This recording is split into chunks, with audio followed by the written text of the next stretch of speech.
Dans les années 50, les comics n'ont pas vraiment le vent en poupe, notamment à cause de la croisade personnelle d'un homme, Frederick Wertham, qui, à la fin des années 40, commence à les accuser de pervertir la belle jeunesse américaine. En 1954, il publiera un livre, Seduction of the Innocent, qui mènera à l'arrêt de pas mal de titres de comics d'horreur et de crime et à la création du Comics Code Authority. Batman en prend pas mal pour son grade, car pour la première fois, il est accusé d'entretenir une relation homosexuelle avec Robin. Jack Schiff, responsable éditorial de chez DC Comics, afin de tordre le cou à cette image qui commence à coller au Chevalier Noir, décide de féminiser l'entourage de Batman avec l'apparition dans le Detective Comics numéro 233 de Batwoman, bientôt suivi par Batgirl, Ace et Batmite, formant ainsi la Bat-Family. Bob Kane dira s'être inspiré de sa femme pour la création du personnage, mais ce sont en réalité ses assistants Edmond Hamilton et Sheldon Moldoff qui seront à l'origine de Batwoman. Katie Kane est la nièce de Martha Kane, la mère de Bruce Wayne, et est donc sa cousine. C'est une acrobate de cirque qui décide de porter le masque pour combattre le crime. Elle possède sa propre Batcave, qui sera très rapidement découverte par Batman en même temps que sa réelle identité. Ce dernier tentera de la dissuader de se battre contre la pègre de Gotham, mais finira par l'accepter comme allié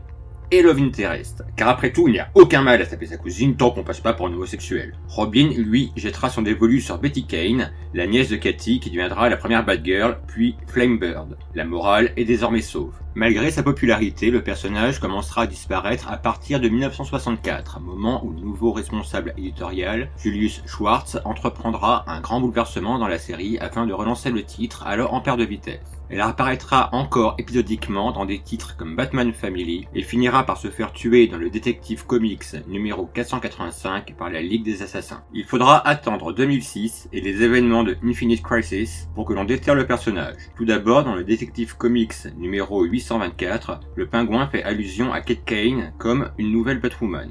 Et dans le Batman 682 de 2009, Alfred évoque sa romance passée avec Bruce Wayne. En 2011, Grant Morrison réinvente enfin le personnage dans Batman Incorporated. Elle devint Catherine Webb, aspirante réalisatrice et épouse de Nathan Kane, le fils de Roderick et Elizabeth Kane, et devient donc une cousine par alliance de Bruce Wayne. La morale est désormais un peu plus sauve en cas de fricotage. En 2010, DC annonce qu'elle va être à la tête de sa propre série, publiée dans Detective Comics dans le cadre du New 52, Renaissance chez nous, et c'est ce titre qui va être adapté en série télé. Avant la série qui vient de sortir sur la CW, Batwoman aura eu droit à de nombreuses adaptations, que ce soit sur petit ou grand écran. Tout d'abord en 1966 dans The Wild World of Batwoman, puis en 1968 dans le film mexicain La Mujer Murciélago et en 1972 dans le film philippin Batwoman and Robin Meet the Queen of Vampire. Pas sûr que tous ces films aient la licence DC et je pense qu'ils voulaient juste faire un Batman sexy.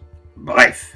De manière plus officielle, Batwoman sera l'objet du film dérivé de la série animée de 1992, Batman, The Mystery of the Batwoman, en 2003, et apparaîtra dans les direct-to-DVD Batman vs Robin en 2015 et Batman Bad Blood en 2016. Elle apparaîtra même en version Lego dans Batman Family Matters, sorti en juillet 2019. Quant à sa version Silver Age, elle apparaîtra régulièrement dans la série The Brave and the Bold entre 2008 et 2011. En 2018, Batwoman fera une apparition remarquée dans le Arrowverse, ensemble des séries autour du personnage de Arrow, comprenant The Flash, Supergirl et Legend of Tomorrow, dans la seconde partie de l'épisode Elseworld. Peu après, la CW annonce qu'une série est en cours de développement. Un pilote est commandé le 3 janvier 2019 et la série vient de débuter le 6 octobre dernier. Gotham City. Batman a disparu depuis 3 ans. La société privée Crows, fondée par le père de Kate Kane, assure désormais la sécurité de la ville. Lors d'une cérémonie au cours de laquelle le bat-signal va être symboliquement éteint, un groupe terroriste mené par une certaine Alice prend l'événement en otage et menace Crows Security en kidnappant l'agent Sophie Moore et en tuant pas mal de mecs au passage. Kate, alors en formation extrême aux techniques de survie, décide de revenir à Gotham afin de sauver son ancienne amante. Afin de trouver des réponses, elle s'introduit dans les bureaux de son cousin Bruce Wayne et tombe sur Luke Fox, le fils de Lucius Fox, qui tente de l'arrêter. Après avoir piraté les ordinateurs de la Wayne Enterprise, elle se lance sur les traces d'Alice, mais les choses ne tournent pas à son avantage. Remise sur pied dans une clinique clandestine, elle se heurte à son père qui tente de la dissuader dans sa quête. Puis découvre la Batcave. Après avoir convaincu Luke de lui adapter le costume de Batman, elle parvient à sauver Sophie en mettant pour la première fois Alice en déroute. Seulement un détail, une pierre sur un couteau lui fait réaliser que Alice est en fait Beth, sa sœur qu'elle croyait défunte dans un accident de voiture. Alors, que pensait ce premier épisode? Eh ben, c'était mauvais, mais vraiment mauvais. On a droit à un Gotham lisse et propre, alors que 3 ans après la disparition du Batman, ça devrait bien être plus crade et chaotique. Alice vient s'ajouter à la longue liste des méchants issus de l'univers de Lewis Carroll, et ressemble plus à une espèce de sous-Harley Quinn du pauvre, en beaucoup moins badass et psycho, qu'à une espèce de nouvelle grande méchante. Tout le monde semble content que Ruby Rose porte la cape de Batwoman, mais franchement, elle peine à rentrer dans le rôle. L'élément traumatisant de la vie de Kate manque aussi de consistance. Un simple accident de la route que malgré ses efforts, Batman n'aura pas réussi à empêcher. Et du coup, on déteste l'homme chauve-souris. Et puis, ce point de départ. Batman parti bouder depuis 3 ans. C'est le même point de départ que Birds of Prey, la pire série du Batman Universe. Et enfin, pour finir, on nous crache continuellement la sexualité de Kate à la gueule. Je n'ai rien contre le fait qu'elle soit lesbienne, bien au contraire. Mais après le visionnage de l'épisode, Batwoman ne semble se définir que par ça. En mode, hey, t'as vu? Je suis une série trop moderne. Mon héroïne est lesbienne. J'ai tellement été déçu par ce premier épisode que je me suis procuré le premier tome du comics, afin de savoir si c'était la série ou l'univers qui était mauvais de base. Et j'ai été très agréablement surpris. J'ai adoré même. Tout d'abord, elle n'agit pas dans le dos de son père en mode trop rebelle. C'est ce dernier qui va lui fabriquer une Batcave et la fournir en équipement. La sexualité du personnage reste un des points centraux de l'histoire, mais on prend son temps pour l'installer, même si c'est présent dès le début. Et du coup, ça paraît naturel, et non pas forcé comme dans la série. Le personnage de Alice, avec ses citations continuelles de Lewis Carroll, est bien plus badass. L'atmosphère de Gotham est très bien rendue et j'adore les mises en page très inspirées par l'art nouveau. Les alternances de graphisme importent plus à l'histoire. La mort de ses proches a une toute autre dimension, bien plus choquante et violente psychologiquement. On comprend mieux du coup pourquoi Alice mène une vendetta contre la famille Kane. Et surtout, Batman est vivant. Je ne sais pas d'où vient cette mode de faire des séries à Gotham sans Batman, genre Gotham justement, Pennyworth ou Batwoman. On a en ce moment un espèce de on a envie de faire du Batman, mais il ne faut surtout pas montrer Batman, que je ne comprends pas. En conclusion, oubliez la série de la CW et allez plutôt vous plonger dans le comics. Par ailleurs, j'ai toujours trouvé amusant que le personnage créé pour contrecarrer l'image d'homosexualité de Batman devienne un des premiers personnages lesbiens de la série. Un des premiers parce que, quand je pense à Batman et LGBT, les premières figures qui me viennent en tête, ça va pas être Batwoman, mais plus Renée Montoya, personnage créé pour la série animée de 1992, ou encore Harley Quinn, qui après sa rupture avec le Joker, va se mettre en union libre avec Poison Ivy. Et je peux pas passer à côté de l'occasion pour vous faire un petit panorama, en aparté, des personnages LGBT présents dans l'univers de Batman.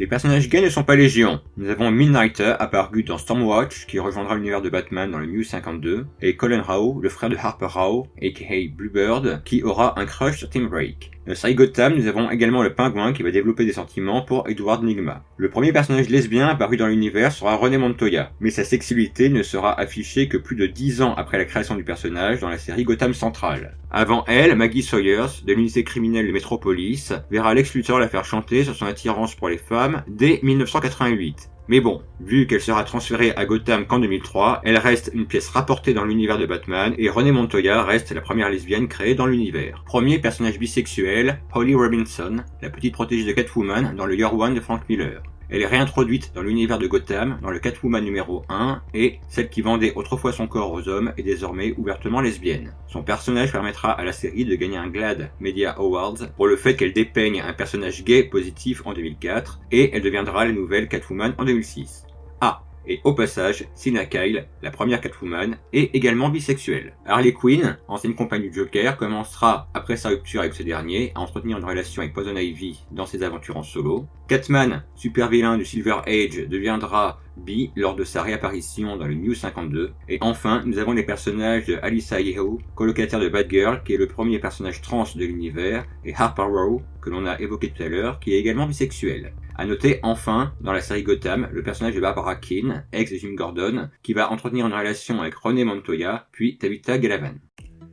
Cette émission est maintenant terminée, je vous remercie de l'avoir suivi en ma compagnie, et vous donne rendez-vous très vite pour un prochain gros dossier consacré au Silver Age. À la base, je voulais intégrer cette vidéo dans une 6e partie, consacrée au spin-off dérivé de Batman, et à quelques dessins animés que j'avais un peu de mal à caser dans ma chronologie. Puis, au final, je me suis dit, après le visionnage du pilote, que tant que c'était encore chaud dans la qualité, c'était bien mieux de le traiter maintenant. Et donc, je peux vous proposer, en attendant les grosses vidéos, de traiter quelques petits spin-offs de ci de là et dessins animés pour vous faire patienter entre deux grosses sorties.